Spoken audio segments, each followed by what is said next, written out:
Guys, habang wala pang pahuli, gagawa muna tayo na kumain. Ito, flat sheet, ano to, aluminum siya, aluminum. Ito naman yung ating mga taga. Dalawang piraso para isa nito. Para isa nito, 2 piraso. Na tawag din ito, taga, hook sa English. Ganito. Gagawin natin to.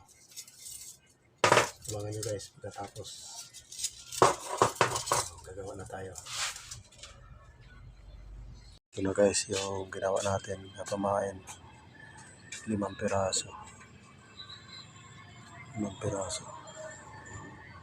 Yan.